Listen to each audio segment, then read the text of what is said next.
الله نحمده ونستعينه ونستغفره ونؤمن به ونتوكل عليه ونعوذ بالله من شرور أنفسنا وسيئات أعمالنا من يهده الله فلا مضل له ومن يضلله فلا هادي له ونشهد أن لا إله إلا الله وحده لا شريك له ونشهد أن سيدنا ومولانا محمدا عبده ورسوله أرسله بالحق بشيرا ونذيرا بين يدي الساعة صلى الله عليه وعلى آله وصحبه وأمته وبارك وسلم تسليما كثيرا كثيرا. أما بعد فقد قال الله تبارك وتعالى: وكذلك جعلناكم أمة وسطا لتكونوا شهداء على الناس ويكون الرسول عليكم شهيدا. وقال الله تبارك وتعالى: وممن خلقنا أمة يهدون بالحق وبه يعدلون.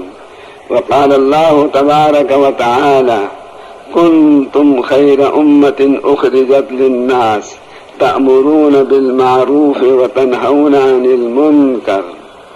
وقال رسول الله صلى الله عليه وسلم: إنما الأعمال بالنيات وإنما لكل امرئ ما نوى. فمن كانت هجرته إلى الله وإلى رسوله فهجرته إلى الله ورسوله ومن كانت هجرته إلى دنيا يصيبها أو امرأة ينكحها فهجرته إلى ما هاجر إليه أو كما قال. اما بعد، میرے بھائیوں اور دوستوں اور بزرگوں، اللہ ہی نے اس کائنات کو بنایا اور اللہ ہی نے انسان کو بنایا، اور اللہ نے بتایا کہ ایک انسان اس ساری کائنات سے زیادہ قیمتی ہے۔ کیوں زیادہ قیمتی ہے ایک انسان؟ کیونکہ انسان کو اللہ نے ہمیشہ رہنے کے لیے پیدا فرمایا ہے۔ جگہیں اس کی بدلتی رہیں گی لیکن یہ ختم نہیں ہوگا۔ اس کائنات کو اللہ نے ختم ہونے کے لیے بنایا ہے۔ قیامت کے دن اللہ زمین آسمان یہ سارا ختم کر دیں گے۔ کائنات کی ابتدا بھی ہے، کائنات کی انتہا بھی ہے۔ اللہ تعالیٰ کی کوئی ابتدا نہیں، اللہ کی کوئی انتہا نہیں۔ انسان کو اللہ نے درمیان کا بنایا۔ انسان کی ابتدا تو ہے، لم یکن شیئا مذکورا، ایک وقت ایسا گزرا کہ ہم نہیں تھے، معدوم تھے بالکل، لیکن جو انسان پیدا ہو گیا اب اس کی انتہا نہیں ہے۔ جگہ بدلتا رہے گا، کبھی اس دنیا میں، کبھی عالم برزخ میں، کبھی میدان محشر میں، پھر یا جنت میں رہے گا یا دوزخ میں رہے گا۔ ہر انسان کے لیے اللہ نے دوزخ میں بھی جگہ بنائی ہے اور ہر انسان کے لیے اللہ نے جنت میں بھی جگہ بنائی ہے۔ سارے انسان دوزخ میں جائیں تو سب کے لیے جگہ ہے، سارے انسان جنت میں جائیں سب کے لیے جنت میں بھی جگہ ہے۔ تو اللہ تعالیٰ انسان کو ہمیشہ باقی رکھیں گے، اس کی انتہا نہیں۔ اس وجہ سے انسان ہم بن گئے، ہمارا انسان بننا ہمیں بہت زیادہ خطرناک حالت میں لے آیا ہے۔ اگر کل کو اللہ کا فضل ہو گیا اور اللہ نے ہمیں جنت میں پہنچا دیا پھر تو ہم ہمیشہ کے لیے کامیاب، اور اگر اللہ نہ کرے اللہ کا فضل شامل حال نہ ہوا اور دوزخ میں جانے کا ہمارا فیصلہ ہو گیا تو ہم سے زیادہ بدقسمت اور کوئی مخلوق میں سے نہیں ہوگا۔ اسی لیے ایک اللہ والے سے کسی کافر بادشاہ نے پوچھا کہ تم بہتر ہو یا میرا یہ کتا بہتر ہے؟ فرمایا اگر کل میں جنت میں چلا گیا تو میں اس کتے سے بہتر ہوں، یہ جنت میں نہیں جائے گا، اور کل اگر اللہ نے میرے دوزخ میں جانے کا فیصلہ کیا تو یہ کتا مجھ سے اچھا ہے کیونکہ یہ دوزخ میں نہیں جائے گا۔ تو ہمارا انسان بن جانا ہمیں بہت خطرناک حالت پر لے کر آیا ہے۔ ہمارے دونوں احتمال ہیں۔ اب اللہ تعالیٰ نے ہی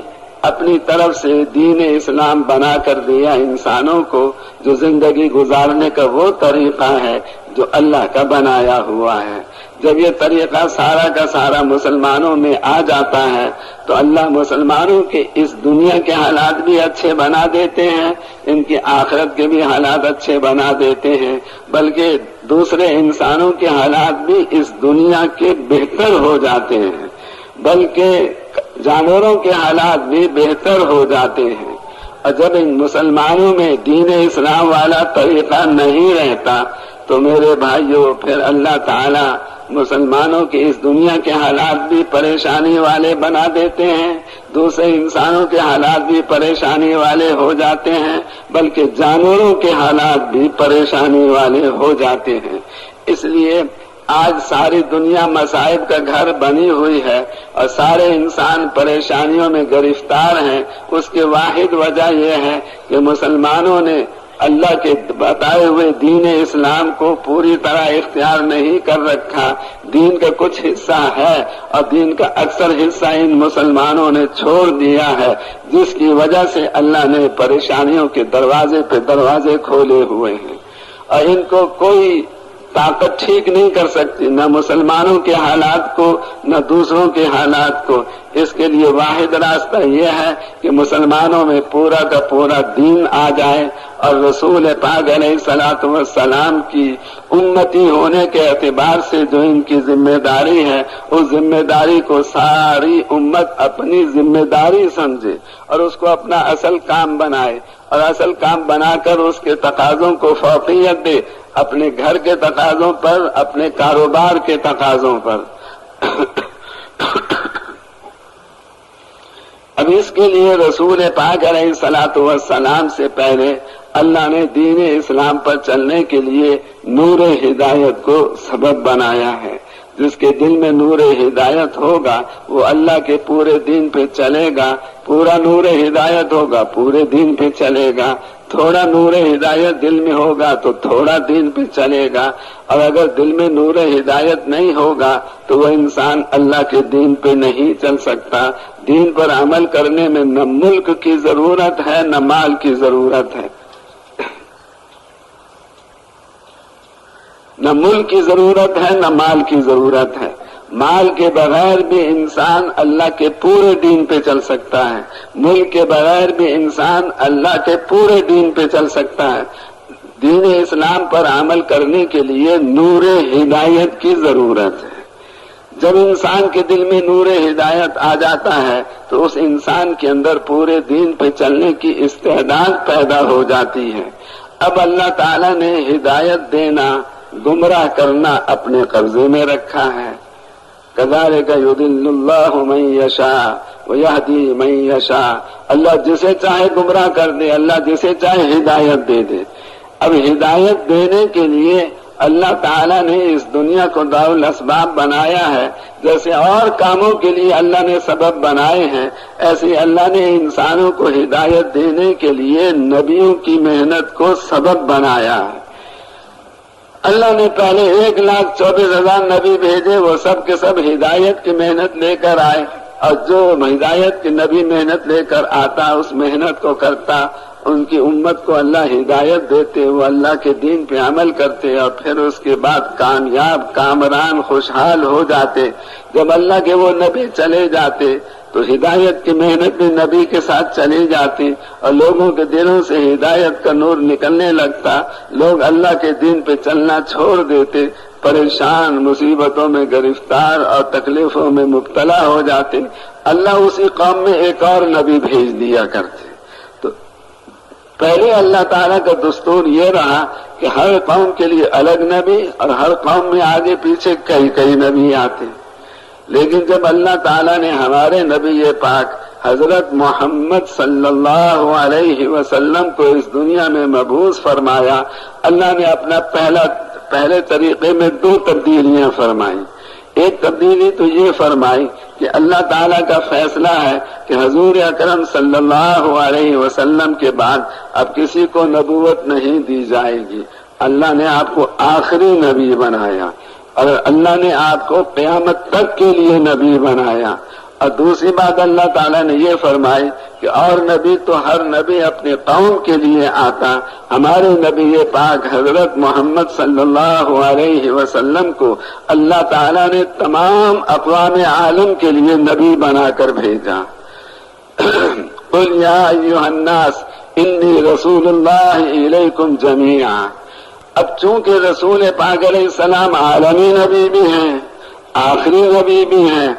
یا تو اللہ تعالیٰ یہ فیصلہ فرماتے کہ جب تک دنیا رہے گی قیامت کے دن تک حضور اکرم صلی اللہ علیہ وسلم کو بھی اللہ تعالیٰ قیامت تک کے دن کے لیے اس دنیا میں موجود رکھتے، تو پھر رسول پاک علیہ السلام کے ذمے یہ محنت ہوتی۔ آپ اس محنت کو کرتے کرتے جب ہمارے ملک میں تشریف لاتے، ہم آپ کی نصرت کرتے، جب آپ چلے جاتے ہمارے ملک سے آگے دوسرے ملک میں، تو پھر ہمارے ذمے آپ کی نصرت نہ رہتی۔ یا تو اللہ تعالیٰ رسول پاک علیہ السلام کو قیامت تک کی زندگی دے کر اس دنیا میں رکھتے، تو پھر ہمارے ذمے یہ حضور کی محنت نہ آتی، لیکن ایسا کرنا بھی اللہ کو منظور نہ ہوا۔ اب جب اللہ نے آپ کو 23 سال کے بعد اس دنیا سے اٹھا لیا، اس لیے اللہ تعالیٰ نے یہ فیصلہ کیا کہ جیسے آپ کے ہمارے نبی تمام نبیوں کے سردار ہیں، ایسے اللہ تعالیٰ نے حضور کی امت کو تمام امتوں کا سردار بنایا، اور ان کے ذمے وہ محنت لگائی جو محنت رسول پاک علیہ السلام کے ذمے اللہ نے لگائی۔ اور اللہ کا وعدہ ہے جب یہ امت اپنے نبی کی محنت کو اپنی محنت بنائے گی، اس کے تقاضوں کے مطابق اپنے آپ کو چلائے گی، تو اللہ تعالیٰ اس امت کی دعاؤں کو ویسے قبول فرمائیں گے جیسے اللہ تعالیٰ حضور اکرم صلی اللہ علیہ وسلم اور آپ کی امت کی دعاؤں کو قبول فرماتے تھے، آپ کے صحابہ کی دعاؤں کو قبول فرماتے تھے، جیسے اللہ پہلے نبیوں کی دعائیں قبول فرماتے تھے، اللہ تعالیٰ اسی طرح اس امت کی بھی دعائیں قبول فرمائیں گے۔ تب رسول پاک علیہ الصلوۃ والسلام کو اللہ نے اپنا سب سے بڑا نبی بنایا، آخری نبی بنایا، عالمی نبی بنایا، اس لیے جو رسول پاک علیہ السلام کی محنت اللہ نے اس امت کو عطا فرمائی۔ تو آج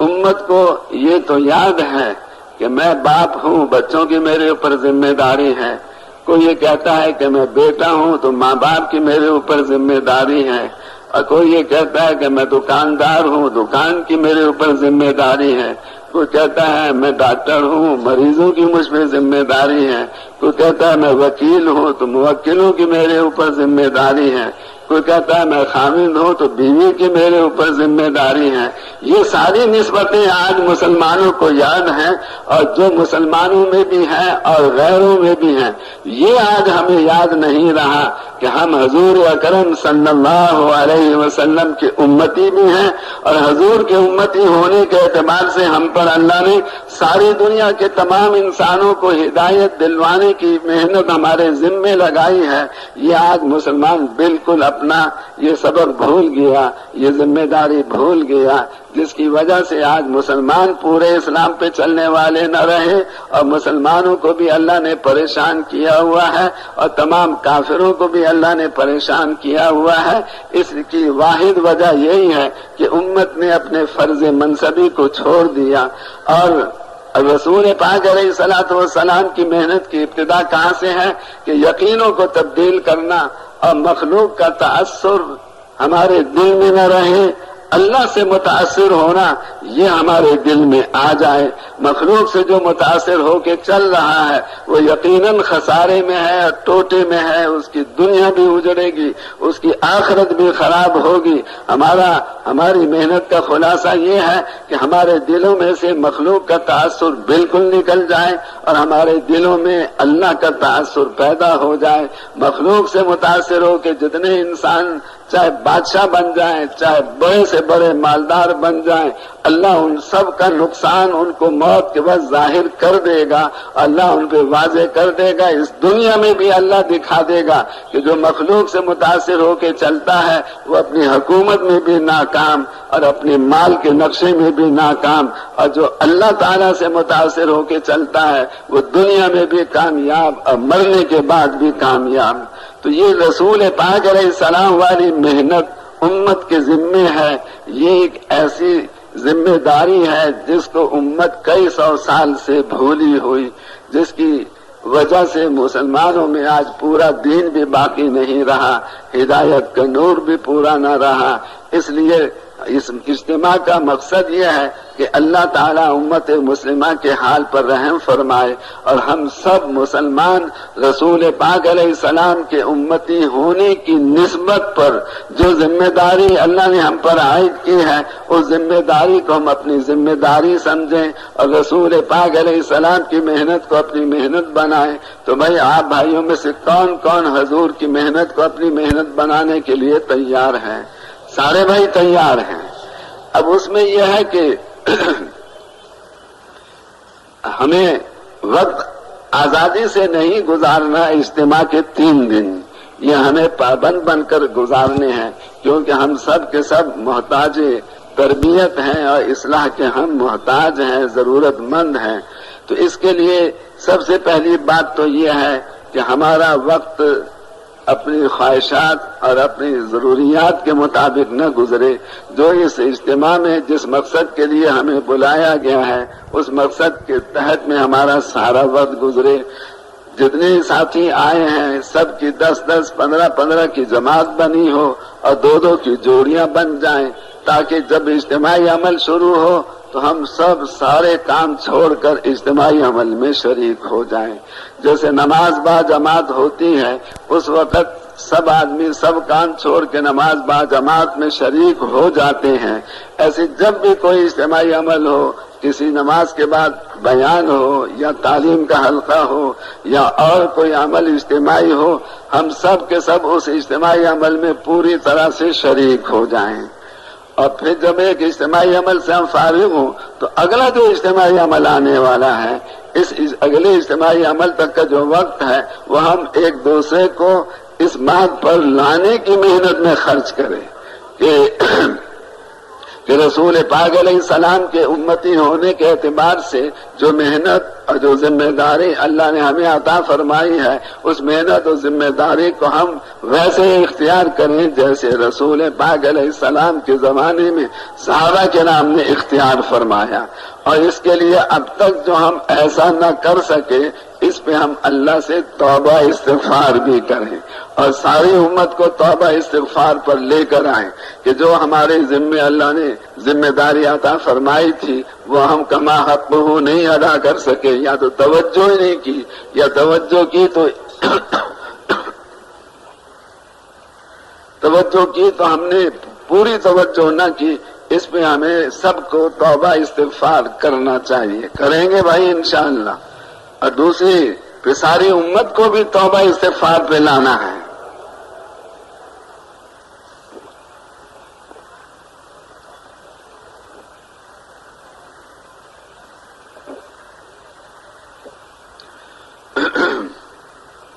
مولانا الیاس صاحب رحمت اللہ علیہ کے بارے میں سنا ہے، وہ یہ فرمایا کرتے تھے کہ ساری امت ہر امتی کی ذمہ دار ہے اور ہر امتی ساری امت کا ذمہ دار ہے۔ یہ دونوں طرف کی بات ہے، ساری امت ہر امتی کی ذمہ دار ہے اور ہر امتی ساری امت کا ذمہ دار ہے۔ تو یہ جو ذمہ داری اور اس کے تقاضوں کے مطابق ہم نے اب تک اپنی زندگی نہ گزاری، اس پہ ہم سب کو توبہ اور استغفار کرنے کی بہت زیادہ ضرورت ہے۔ اب اس میں پھر یہ ہے کہ جب اجتماعی عمل ختم ہو تو ہم یا تو ایک دوسرے پر محنت کریں، ایک دوسرے سے اختلاط کریں، ان کو مزید اس محنت کو اپنی محنت بنانے کے لیے آمادہ کریں، تیار کریں اور قربانی دینے والا بھی بنائیں کہ جو اس اجتماع میں آ گیا ہے وہ نقد اللہ کے راستے میں نکل جائے 4 مہینے کے لیے، اور اگر 4 مہینے لگا چکا ہے تو 7 مہینے 1 سال کے لیے، اور جو اب تک 4 مہینے کے لیے نہیں نکلا وہ 4 مہینے کے لیے نکل جائے۔ جتنا زیادہ خروج ہمارے اس اجتماع سے ہوگا اتنا زیادہ ہمارا یہ اجتماع کامیاب ہوگا، اور اس میں پھر یعنی ہمارا رہنے کا جو وقت گزارنے کا جو انداز ہو وہ اکرام مسلم والا ہو، یعنی ہم اپنی ضروریات کو قربان کریں دوسروں کی ضروریات کی وجہ سے۔ ہم اپنے لیے کم سے کم جگہ میدان میں حاصل کریں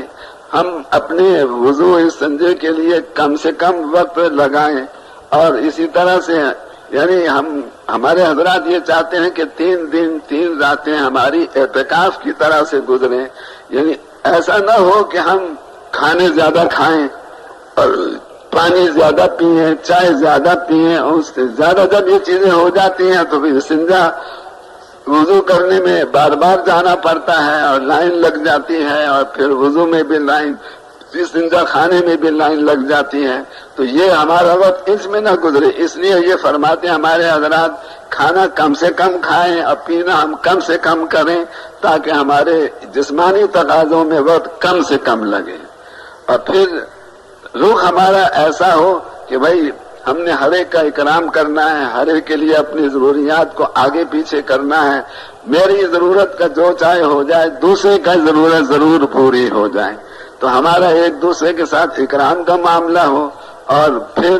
یعنی دعوت اور تبلیغ کی بنیاد حقیقت میں اس پر ہے کہ اگلے کی آخرت کے نقصان کو دیکھ کے پریشان بے چین ہو جانا اور ترس آنے لگے ہمیں، یعنی ہمیں جتنے کافر ہیں ان پہ بھی ترس آنے لگے کہ یہ سارے کے سارے انسان مریں گے کفر پر تو ہمیشہ کے لیے دوزخ میں جائیں گے۔ اس وجہ سے ہمارے دل میں یہ جذبہ ہو کہ یہ کافر جو ہیں ان کو بھی اللہ تعالیٰ دوزخ سے بچائے اور ان کو بھی اللہ تعالیٰ ہمارے ساتھ جنت میں لے جائے۔ آپ سن کر حیران ہوں گے، غزوہ احد میں ایک کافر نے پتھر لیا اور مارا زور سے، وہ رسول پاک علیہ السلام کے ہونٹ پہ لگا، دانت پہ بھی لگا، دانت ٹوٹ کے آپ کا نیچے گر گیا۔ اب جو صحابہ آپ کے پاس کھڑے تھے وہ یہ حالت دیکھ کر ان کے تو دل پر چھریاں چل گئی کہ ہمارے نبی پاک علیہ السلام کو کافر نے پتھر مارا، ہونٹ بھی زخمی، دانت بھی ٹوٹ گیا۔ ان تمام صحابہ جو آپ کے ارد گرد کھڑے تھے کہنے لگے یا رسول اللہ اب تو آپ بددعا کریں ان کافروں کے لیے۔ صحابہ نے یہ فرمائش رکھی رسول پاک علیہ السلام کے سامنے، اب تو آپ لو دعوت اللہ علیہم، کیا ہی اچھا ہو اگر آپ ان کے لیے بددعا فرمائیں، لیکن آپ کی دل کی گہرائیوں سے جو آواز نکلی وہ کیا نکلی؟ اللہم اہد قومی فانہم لا یعلمون۔ اتنی تکلیف پہنچانے والے کافروں کے لیے آپ کے دل سے یہ آواز نکلی، اے اللہ میری اس قوم کو ہدایت دے دے، انہوں نے جو کچھ میرے ساتھ کیا ہے وہ اس لیے کیا کہ میرا مرتبہ یہ جانتے نہیں، اگر ان کو معلوم ہوتا میرا مرتبہ کیا ہے تو کبھی میرے ساتھ ایسا نہ کرتے۔ تو اب اتنی تکلیف دینے والے کافروں کے لیے بھی آپ کے دل میں سے ہدایت کی رغبت، ہدایت کی طلب، ہدایت کی حرص کم نہ ہوئی۔ اس لیے رسول پاک علیہ السلام کے لیے قرآن مجید میں جو اللہ نے الفاظ استعمال فرمائے ہیں وہ حریص علیکم وما اکثر الناس ولو حرصت بمؤمنین وان تحرص علی ہداہم۔ حرص اور طلب میں فرق یہ ہے کہ طلب ابتدائی حالت ہے، جب کوئی چیز زیادہ مقدار میں ہو جاتی ہے تو اس کا نام بدل جاتا ہے۔ جیسے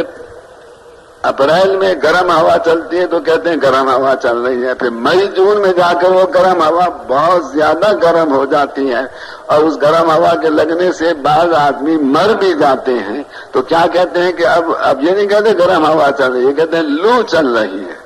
تو گرم ہوا کا نام بدل کے لو رکھ دیا جب اس میں زیادتی ہو گئی۔ ایسی ابتدائی حالت ہے کسی چیز کی طلب ہونا، اور حرص کیا ہے کہ جس چیز کی طلب ہے وہ نہ ملے تو آدمی جان دینے کے لیے تیار، اپنی بیوی بچے بھی قربان کرنے کے لیے تیار۔ اس لیے جب کفار مکہ نے رسول اللہ صلی اللہ علیہ وسلم کو یہ کہا کہ آپ دعوت کا کام چھوڑ دیں، بار بار آ کے انہوں نے یہ تقاضا رکھا، تو رسول پاک علیہ السلام نے آخر میں یوں فرما دیا جا کر وہاں سے سورج کو لے آؤ اور سورج جیسی وزنی چیز بھی میرے داہنے ہاتھ پہ رکھ دو، پھر جا کے دوبارہ وہاں سے چاند کو لے آؤ اور چاند کو لا کے میرے بائیں ہاتھ میں رکھ دو، تو بھی میں یہ کام نہیں چھوڑ سکتا۔ لَيَنْفَذَنَّ هَذَا الْأَمْرُ أَوْ تَنْفَرِدُ صَالِفَتِي، یا تو میرا یہ دین اسلام دنیا میں چل کر رہے گا یا میری گردن میرے جسم سے الگ ہو جائے گی۔ میں جان دے سکتا ہوں مگر اس کام کو نہیں چھوڑ سکتا، دعوت و تبلیغ کے کام کو۔ تو یہ کیفیت اللہ تعالی ہم سب کو نصیب فرمائے کہ ہمارے دل میں تمام کافروں کے لیے خیر خواہی کا جذبہ ہو اور ان کے اوپر ہمارا دل ترس کھا رہا ہو، اس لیے کہ ان کی آخرت خراب ہو رہی ہے۔ حضرت عمر رضی اللہ عنہ کے بارے میں آتا ہے، وہ ایک دفعہ ملک شام تشریف لے گئے اور وہاں انہوں نے دیکھا کہ ایک پادری ہے جس نے رہبانیت اختیار کی ہوئی ہے اور وہ سوکھ کر ہڈیوں کا ڈھانچہ ہے، کھال ہے چہرے پر، گوشت نہیں ہے، ہڈیاں ہیں۔ تو اب وہ کھڑا ہوا حضرت عمر کو دیکھنے کے لیے، حضرت عمر بھی اس کے پاس سے گزرے، حضرت عمر کی نظر اس پہ پڑی، دیکھتے ہی حضرت عمر کی دونوں آنکھوں میں سے آنسو بہنے لگے۔ ساتھیوں نے کہا، اے امیر المومنین آپ روئے نہیں، کیوں؟ یہ مسلمان نہیں ہے جس کو دیکھ کر آپ روئے، یہ عیسائی ہے۔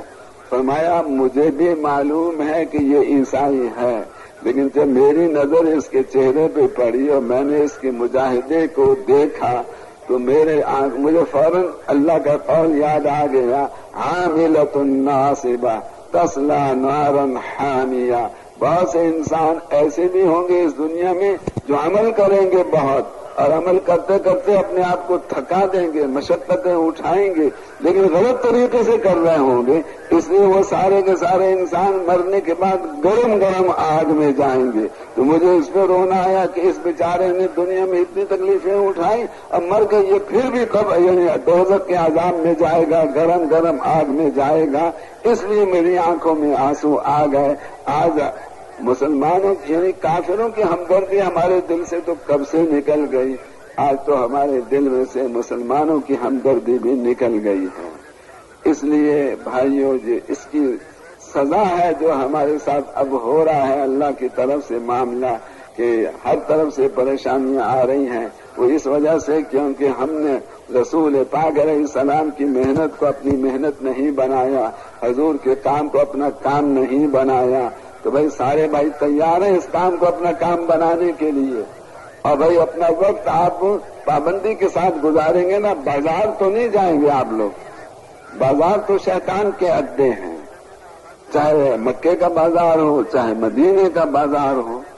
جب مکے مدینے کے بازار کو بھی حضور نے شیطان کے اڈے بتایا تو ہمارے باہر کے بازار تو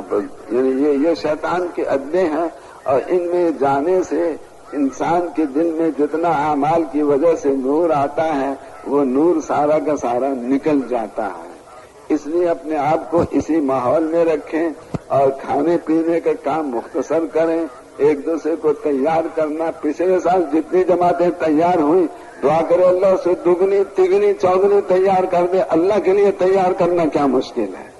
تو پچھلے سال سنتے ہیں کہ 6000 جماعتیں تھیں، تو اس سال اللہ تعالیٰ سے آپ سب دعا بھی کریں کہ اللہ تعالیٰ 16000 جماعتیں نکال دیں۔ ہم نے تو ساری امت کو اللہ سے ہدایت دلوانی ہے، ساری امت کو حضور کے کام والا بنانا ہے، امت کو ہم نے اس کے لیے تیار کرنا ہے۔ تو اس کے لیے تو یہی ضروری نظر آتا ہے کہ جتنے اس اجتماع میں آئے وہ سب اللہ کے راستے میں نکل جائیں۔ ایک دن ایسا بھی آئے گا کہ جو اجتماع میں شریک ہوگا انشاءاللہ نقد اللہ کے راستے میں چاہے 3 دن کے لیے نکلے، لیکن آنے والا سارا مجمع اللہ کے راستے میں نکل جائے۔ تو یہ اس کے لیے ضروری ہے کہ ہم سب اپنے فکر کو بھی اسی جگہ کا پابند رکھیں۔ اور ایک ضروری درخواست یہ ہے کہ یہ موبائل فون یہ تو بہت زیادہ نقصان دہ ہے، یہ انسان کی توجہ کو اس اجتماع سے اور اس اعمال کے ماحول سے ہٹا کر ادھر لے جاتا ہے جدھر ہم نے بات کی ہے۔ اگر گھر میں بات کی ہے تو گھر کا خیال آنے لگ جائے گا۔ اب آپ بیٹھے ہیں بیان میں اور آپ کو خبر ملی ہے کہ آپ کے بیٹے کو بخار چڑھ گیا ہے، اور بیٹے کی سوچ میں آپ لگ رہے ہیں، اور اس لگنے کی وجہ سے آپ بیان میں بیٹھے ہیں لیکن آپ کی توجہ بیان کی طرف نہیں ہے، اپنے بیٹے کی طرف ہے۔ کاروبار میں آپ نے کوئی ٹیلی فون کیا موبائل، وہاں سے پتہ چلا کہ آپ کے تو فلانا کام میں نقصان ہو گیا ہے۔ اب آپ بیٹھے ہیں تعلیم میں اور آپ کا دل دماغ اس